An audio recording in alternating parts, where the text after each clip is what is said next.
Welcome to Tokyo Wave, recorded in a live studio in Harajuku, Japan, with your hosts Aaron and Parker.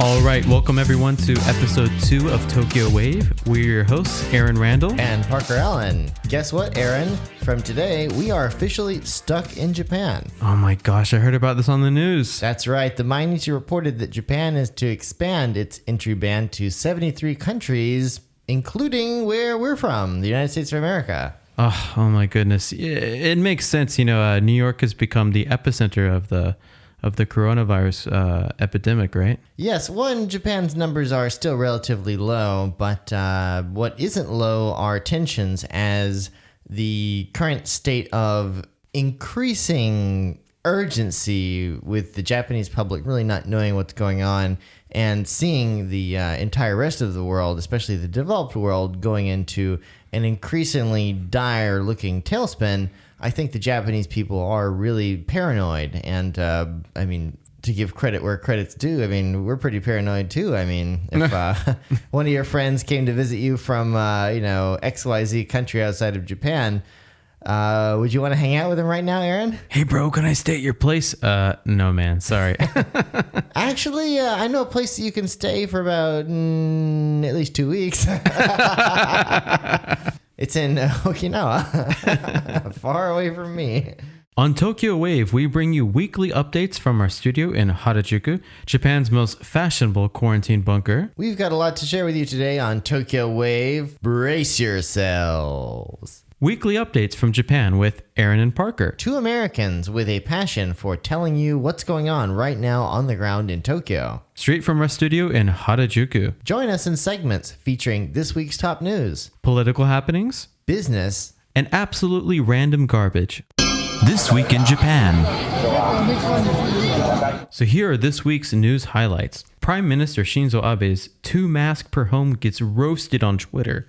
Japan to give 300,000 yen to struggling households as COVID-19 cases rise. Popular comedian Ken Shimura becomes the first Japanese celebrity to fall victim to COVID-19.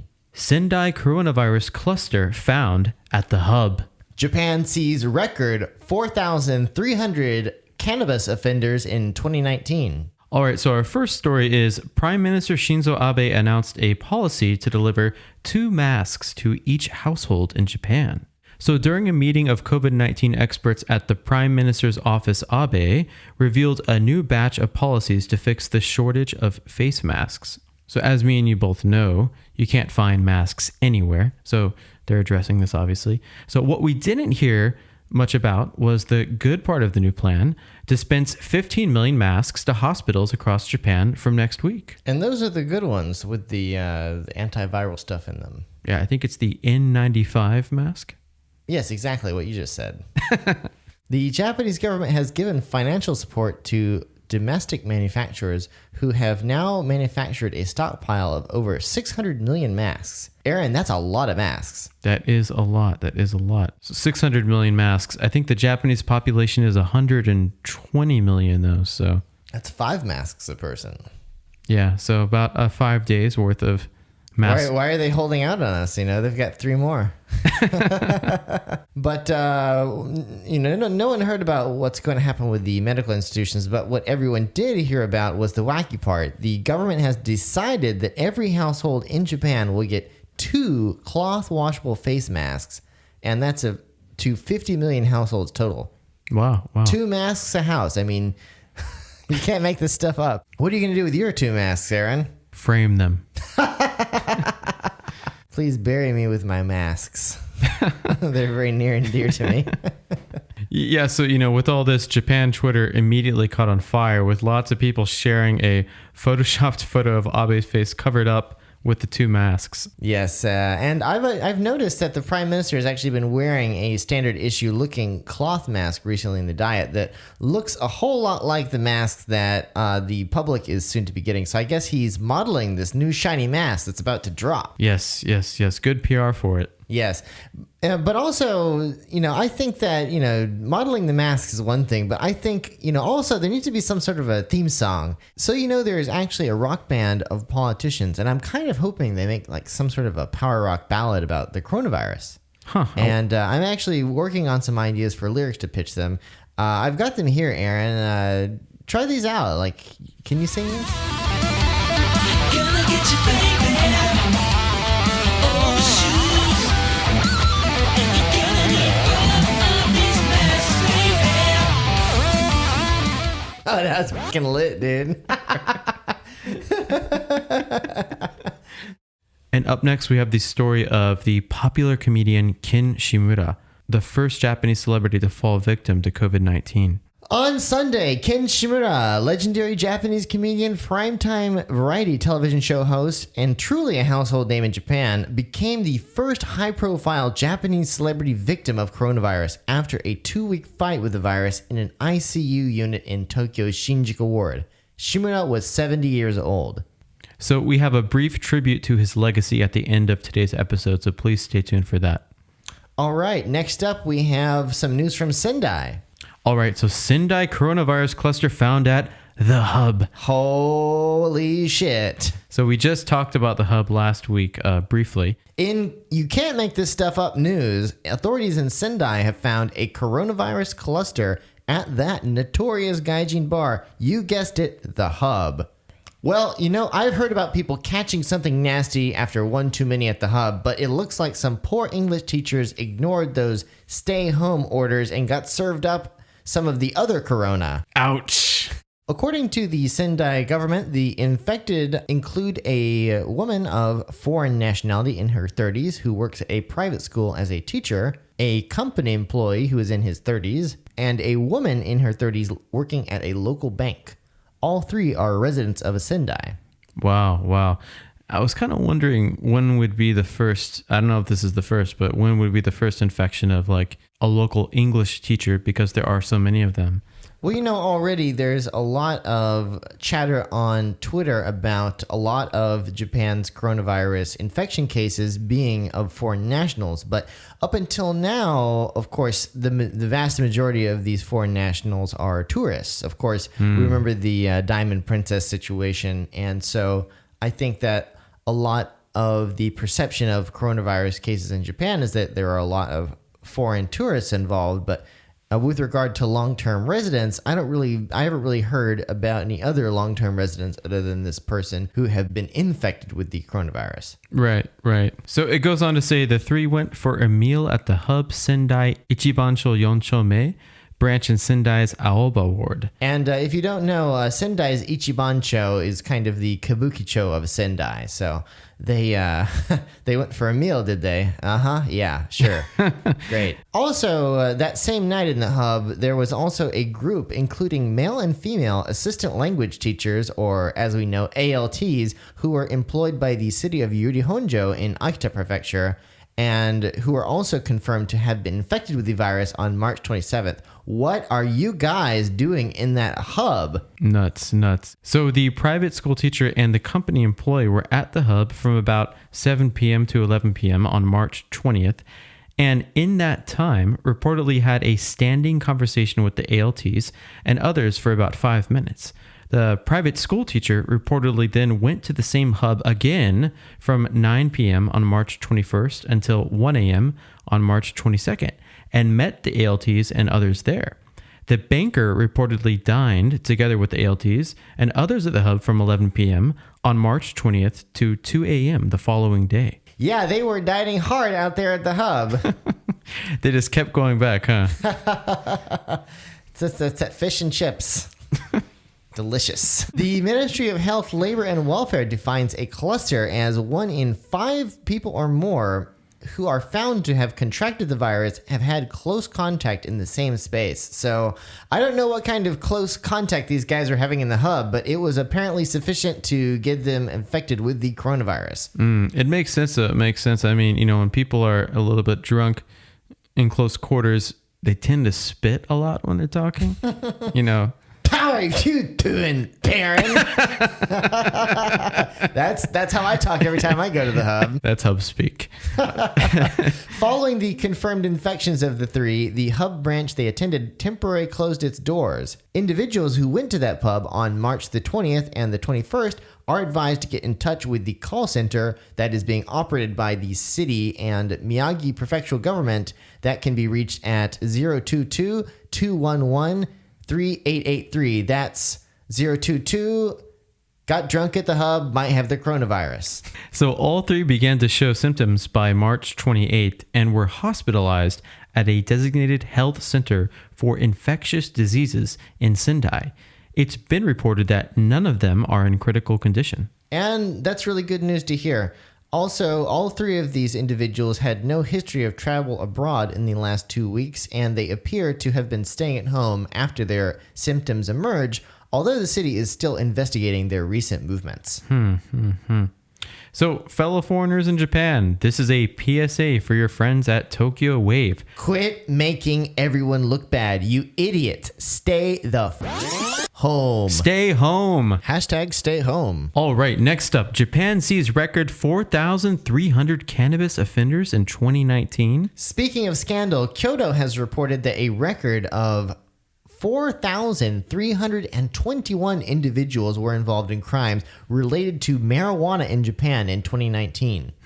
It's a pretty big number for Japan. You know, that is 743 more cases than from the previous year. The main source of the rise?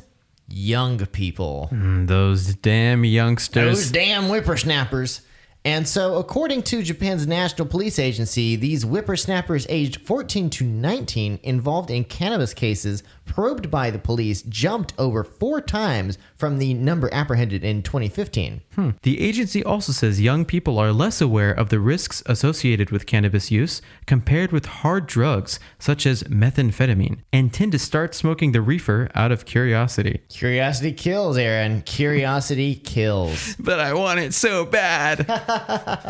Well, you know, it's really funny because, I mean, as we both know, in America right now, medical marijuana dispensaries, well, not even medical marijuana, but dispensaries have been deemed an essential service during the outbreak. Oh, wow. So, yes, restaurants have been closed, but if you want to buy your prescription medications, groceries, liquor, or weed, those services are open for you because they have been deemed essential.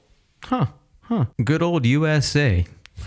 In a statement about this increase in case numbers, the National Police Agency said that it is necessary to correctly inform these damn kids about the harmful effects of the ganj, such as severe influence on cognitive functions and heightened risk of developing mental symptoms. They added that it is also known around the world as a gateway drug that leads to more serious addictions, including Cheetos and YouTube videos about aliens. The basic suggestion is that extraterrestrials colonized planet Earth. Among the reefer kids who were busted in 2019, 109 of these individuals were high school students and 6 were junior high school students, with the youngest being a 14-year-old male.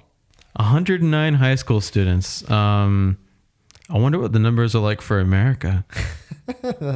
Is it only one high school? And 6 were junior high school students, which in America would make you a late bloomer. So the agency also did a survey on 631 offenders of all ages and found that only 15.4% think that marijuana is dangerous. Meanwhile, 78.6% said methamphetamine is dangerous. So these kids watched Breaking Bad on Netflix, so that's good news.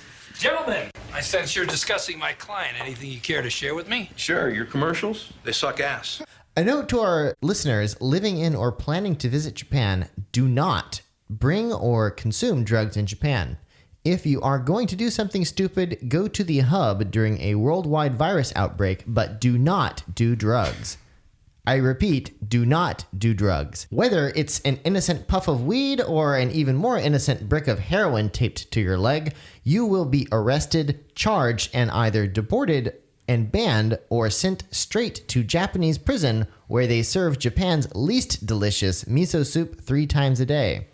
I heard also they kick over the miso soup, the prison guards do. Really? Yeah, I saw a video about this. They kick it over? Here's your miso soup, loser. Lick it off the ground, you scum. I want that head so sanitary and squared away that the Virgin Mary herself would be proud to go in there and take a dump. Sir, yes, sir. Private Joker, do you believe in the Virgin Mary? Sir, no, sir. So that's your top tip today on Tokyo Wave. Don't do drugs.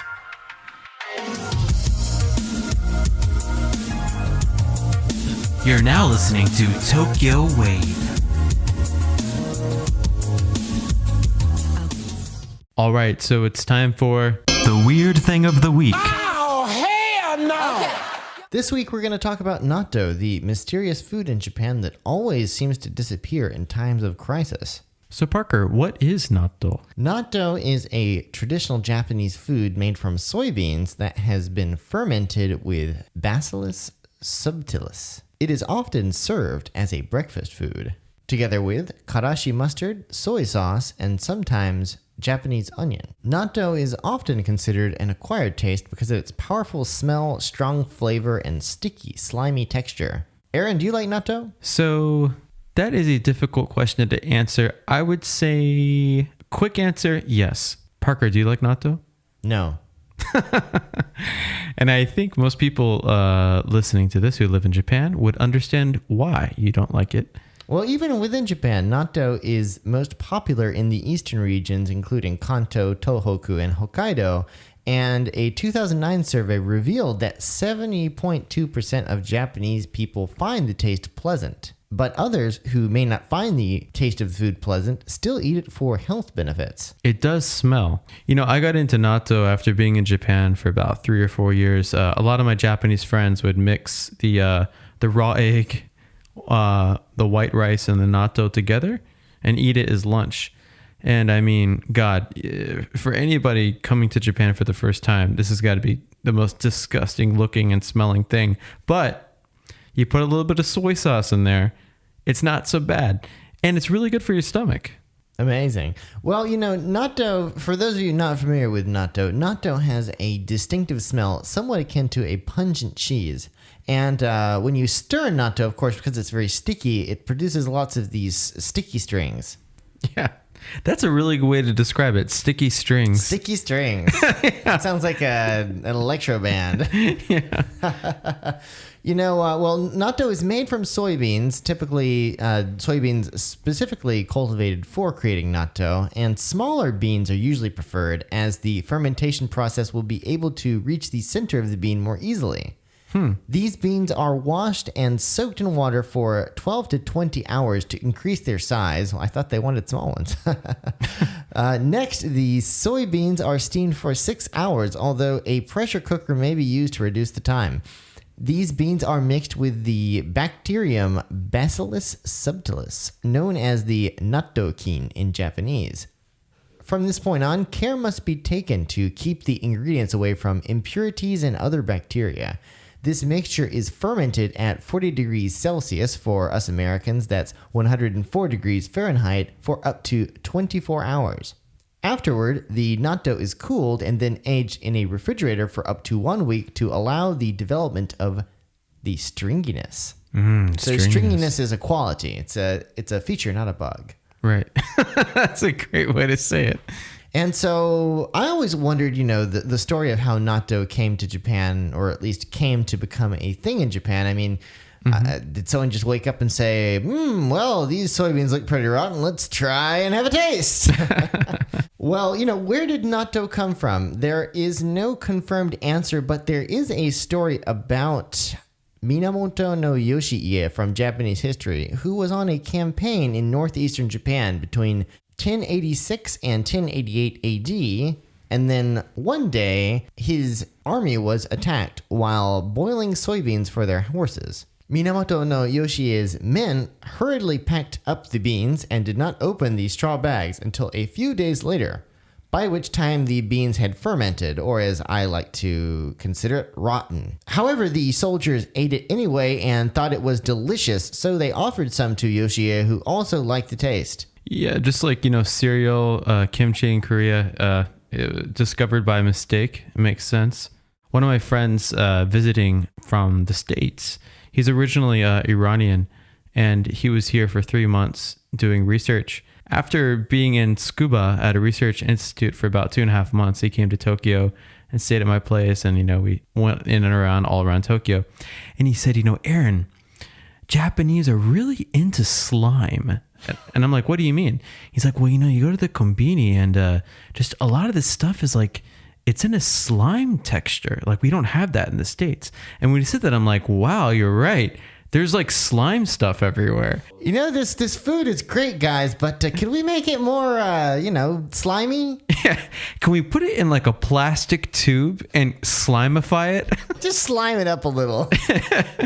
The whole sticky strings and really the texture of natto, it's very slimy.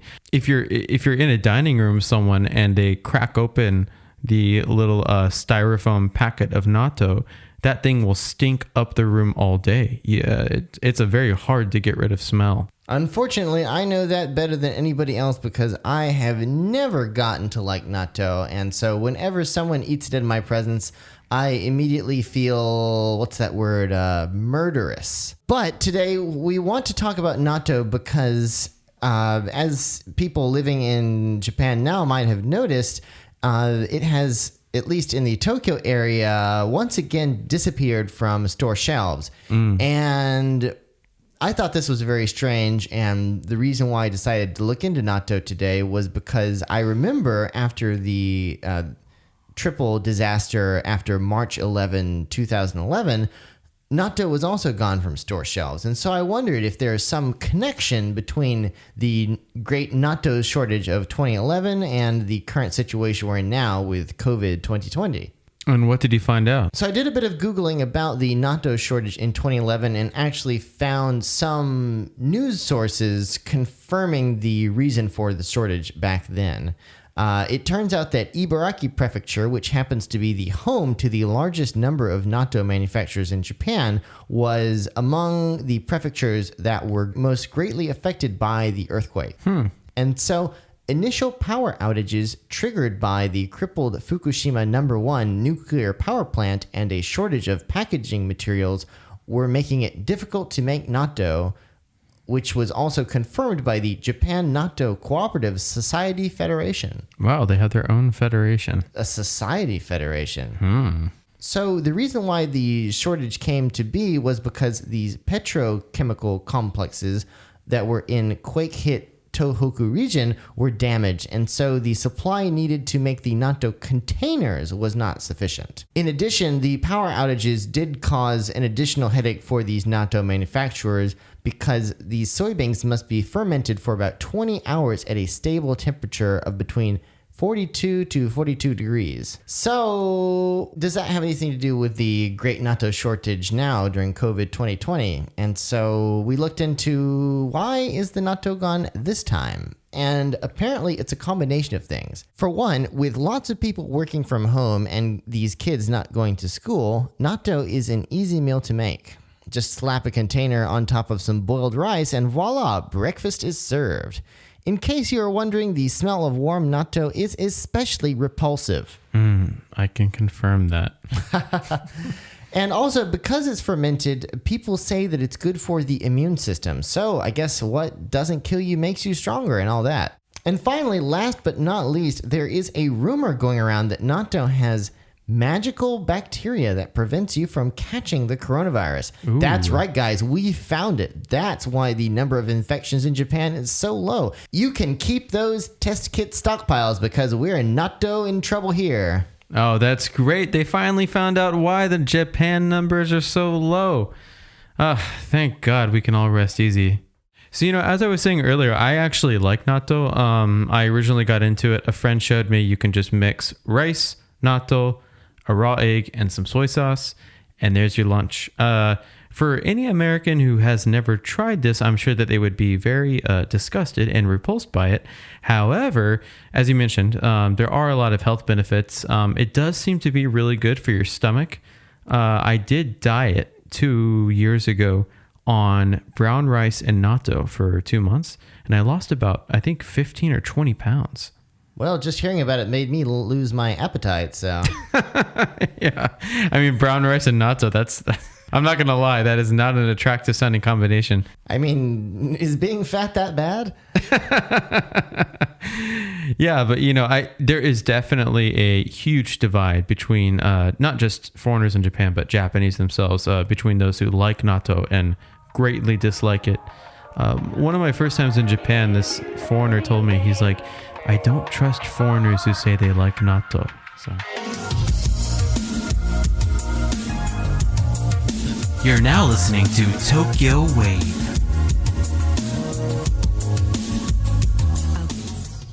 Random Inaka. All right, and for those listening in Japan, let's take a step back into a very nice, peaceful part of the world on this week's segment, Random Inaka of the Week. Parker, have you been to Karuizawa? Hell yeah. Yeah, it's very nice. It's very nice. So Karuizawa is an upmarket mountain resort at the foot of the active volcano Mount Asama in Nagano Prefecture. And some of you might be listening to this and thinking, it's near an active volcano? What are they, crazy? Right. And the answer is yes, they are. Yes, and so are the rest of us living in Japan because most of Japan is next to an active volcano like Mount Fuji. Ring of Fire. Well, Karuizawa is really beautiful, and it's also, I would say for people going from Tokyo, it's pretty much one of the premier weekend destinations. Absolutely. I'm lucky enough, I have a really good friend who actually has a house that's powered by thermal energy. He dug about maybe 100 feet or 30 meters into the ground, and all the electricity in the house is just run off of the geothermal heat from the earth. But, it's really funny. It's actually right on Mount Asama, like this house is. Wow. And so, Karuizawa is a really beautiful place, and it is known in the summer for being a breezy escape for hot and humid Tokyo, and in the wintertime, it is famous as a large ski resort. Yes. It's good for both of those things. And there's a huge foreign population in Karuizawa. Actually, back in, the 60s and the 70s, I heard that John Lennon was a big fan of Karuizawa, often going there together with Yoko Ono. Yes, that's true. And Bill Gates also, I think one of his largest estates in Japan is in Karuizawa as well. So that's where Bill's billions are residing here in Japan. Wow. So,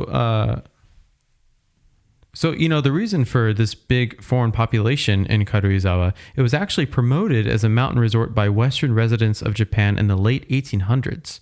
And today, many wealthy urbanites own a second home there. So, a lot of people, if you ever talk to them and they say they have a second house, a lot of times it is in Karuizawa. Also, thanks to the Hokuriku Shinkansen, it takes little more than an hour to reach Karuizawa from central Tokyo. Even by car, it's only about 2.5 hours drive.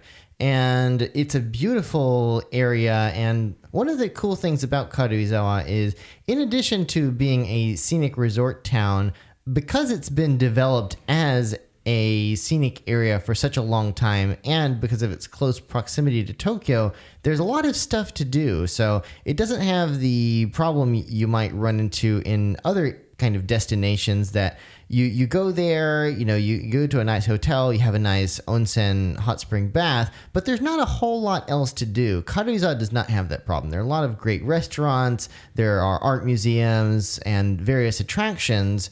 And also there's a decent population of people who live there year-round. So really, even if you want to pretend like you're a local in Karuizawa, you can pull that off.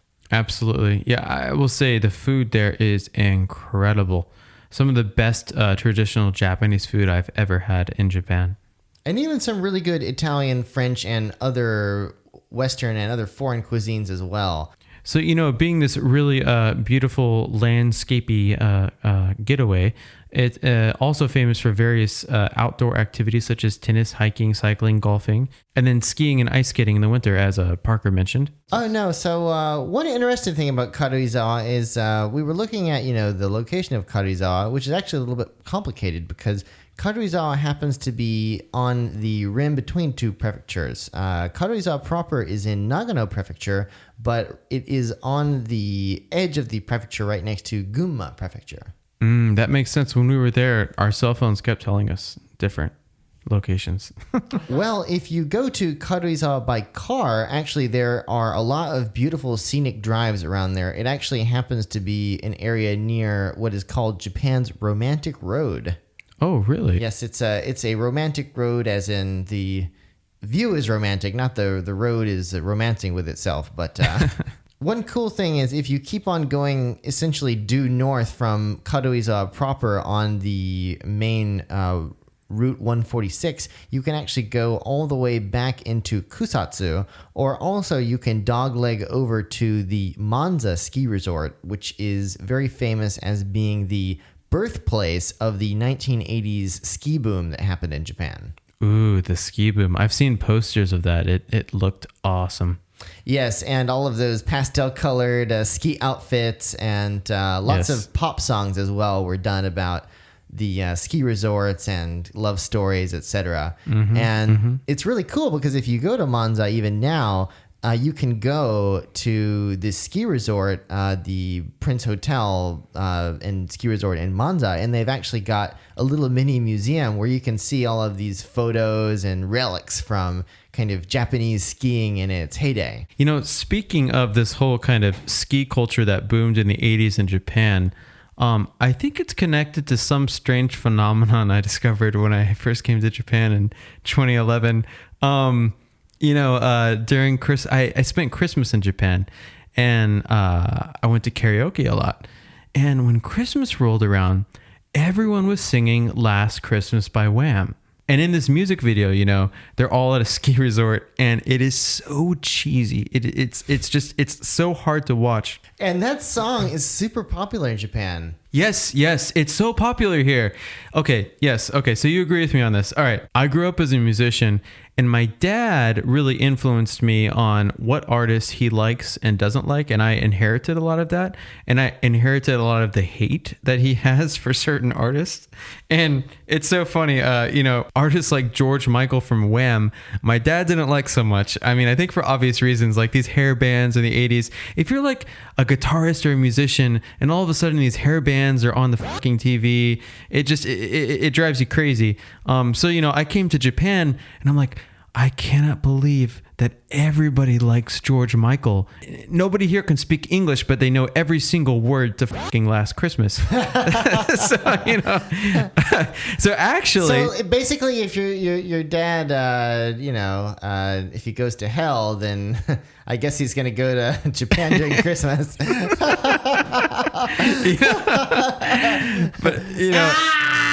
flying everywhere. But lo and behold, I became a huge George Michael fan because... Last Christmas by Wham is the shit. It's a great song. And I never would have said that unless I had lived in Japan, right? Yeah. That's it's really funny. I mean, even just the kind of 80s nostalgia in general. I mean, even when I left the United States about 13 years ago, people weren't, very hot on the 80s, and a lot of the fashion and the trends and the music, everyone loved to dunk on it. But nowadays, it's like, the 80s is the coolest thing ever. And, there's even shows like Stranger Things on Netflix that are literally kind of a living, breathing throwback to that decade and its culture and its music and its kind of sound and presence. Absolutely. This goes back to our conversation last week about Vaporwave. And, going back to the whole ski culture, the ski pop songs that came out, I remember when I visited Sapporo about 2 years ago, I saw a bunch of these vintage ski posters. And the first thing I thought was, this is Vaporwave. This is the embodiment of that 80s bubble era culture. And it's something that, if you live here, you can really feel it when you see the imagery and everything from it. It has its own aesthetic completely. Just from one photo, you can really it's very tangible. There's a lot of nostalgia in Japan still to skiing in its heyday, and this is actually kind of connected to the general nostalgia for the bubble period. So I've actually heard of an event that is happening at a ski resort during winter season where it's not just people will go to ski, but there's actually like a dance party, and they have this famous DJ who will come and play the Japanese hits of the 80s. And so during the day you ski, and during the night you disco. That actually sounds like a lot of fun. Right. And it's modeled after this famous movie that the title of it is "Even If You Don't Take Me Skiing, I'll Go Anyway." That's the name of the movie. There's no doubt that skiing culture is really big in Japan. My first year here, I went to Akita Prefecture and went skiing as well. So. Well, it's kind of cool, especially I think we're both from places that don't get a lot of snow, Tennessee and Florida. So yes, having exactly. these, proper winters in Japan with lots of places to do ski resorts within, decent proximity is still somewhat of a novelty and a luxury for, country bumpkins like us. And, if they said so much as, there's going to be an inch of snow, I mean, it was immediate, joy coming from any kid from, my hometown. So They actually have seasons here. it's not just hot and humid and mild and Muddy. trees don't have any leaves on them. Well, listeners, I hope you enjoyed us wax lyrical about Karuizawa and skiing, and we would like to invite you to propose places for us to use in future segments. Shoot us an email at wave@tokyowave.jp to propose your places. We're waiting for your emails.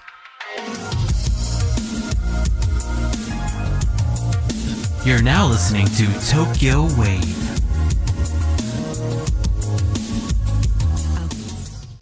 Let's talk about creative stuff time. It ain't no joke, as Rakim said. Okay, into our last segment and a little bit more somber tone. So, as we mentioned at the beginning of this episode, Japan was recently rocked by news of the death of comedy legend Ken Shimura.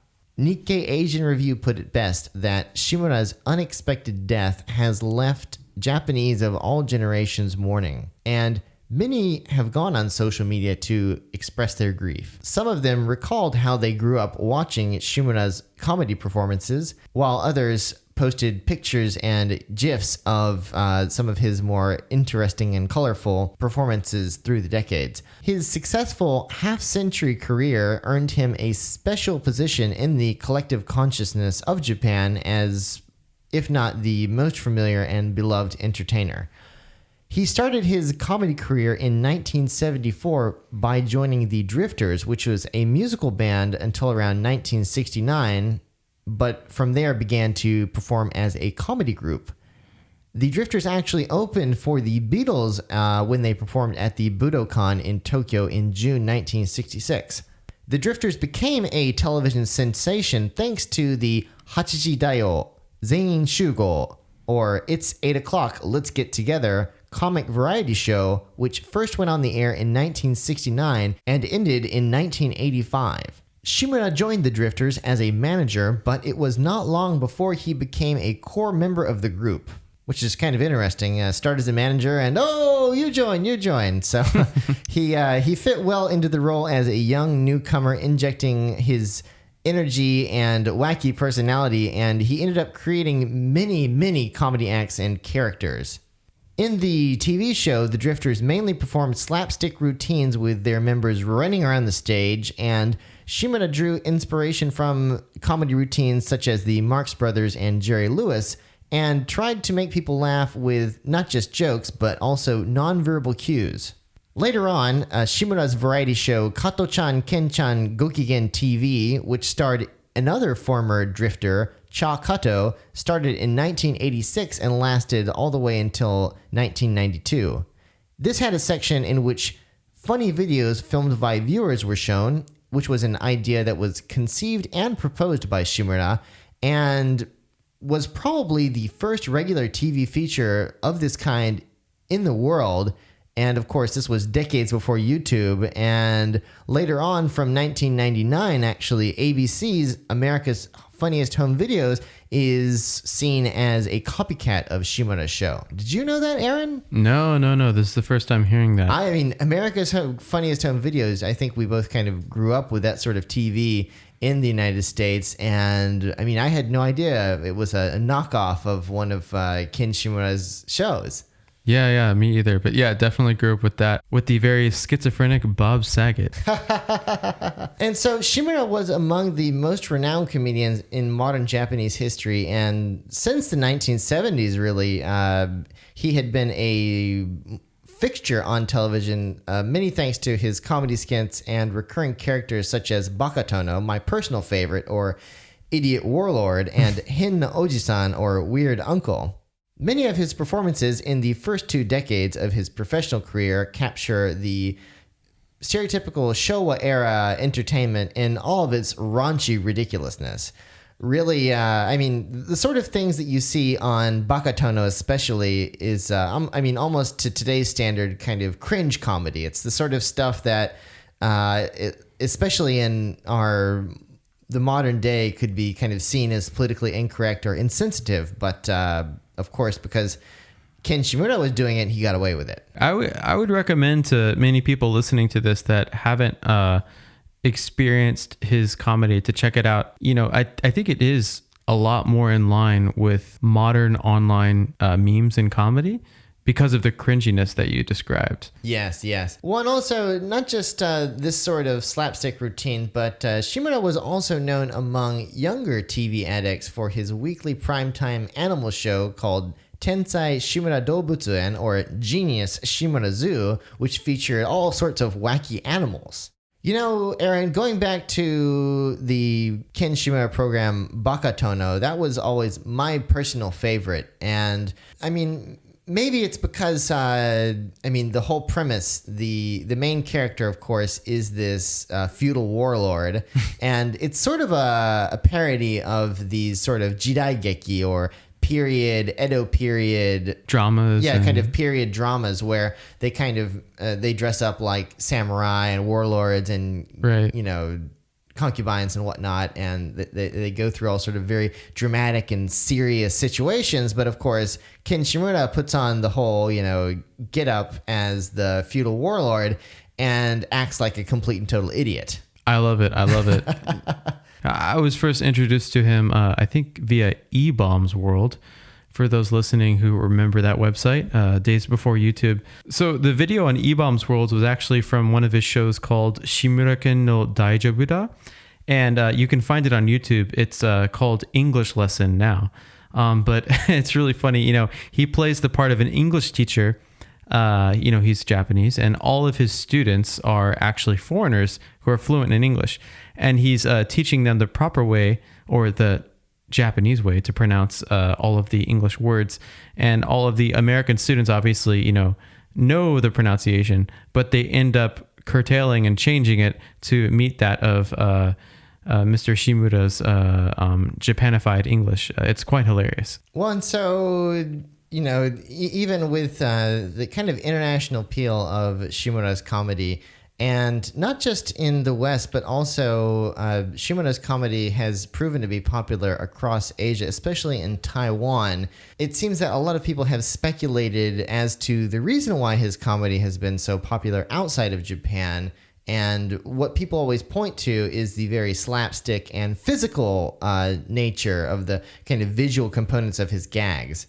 And that's really different from most Japanese comedians who tend to be very verbal and not so physical or slapstick with their routines. And so back to Bakatono, I actually didn't know this, but episodes of Bakatono have been taped consistently about 3 times a year since 1986. Oh, wow. And actually, the last episode was just aired on January the 8th of this year, which that was with special guest Matsuko Deluxe. Right. So, we're talking about someone who was still very present, still very much in the public eye.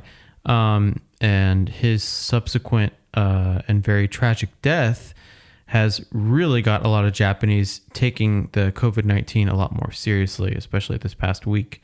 I think we saw a big shift, whether it's just thought and not action at this point, meaning online search, Twitter, people are a lot more fearful now, I'd say. Yes, and it's really unfortunate that this had to happen to Shimura, but it is now known that he had an ongoing issue with his health, and he was also known as an avid smoker and drinker. And actually, he contracted the coronavirus, it looks like, at his 70th birthday party, which happened at a Hostess cabaret club in Ginza. Oof. They've actually tracked where the virus came from. They're doing this cluster tracking. The Japanese government is doing cluster tracking to figure out where the coronavirus is coming from and how it's spreading. And research has discovered that the coronavirus that ended up in Ginza came from two girls who worked at a cabaret club in Osaka who got infected with the COVID-19 virus in Spain and then gave it to the matron of this club in Ginza. Wow. And so, yeah, this is actually a larger theme. Just a couple of days ago, we had Governor Koike talking about how this virus is spreading in these closed spaces like bars and nightclubs and cabaret clubs. It's really unfortunate, but obviously the nightlife in Japan is really focused on these, kind of closed and poorly ventilated spaces. So a lot of the coronavirus infections are coming from, anything from a karaoke lounge to such a cabaret club. And it's really causing a lot of criticism as well, because a lot of these establishments, especially kind of the more adult entertainment related facilities, are widely frequented by, of course, male clientele. There's a lot of criticism being made online right now about that because we're supposed to be, staying at home, and a lot of companies have issued work from home orders.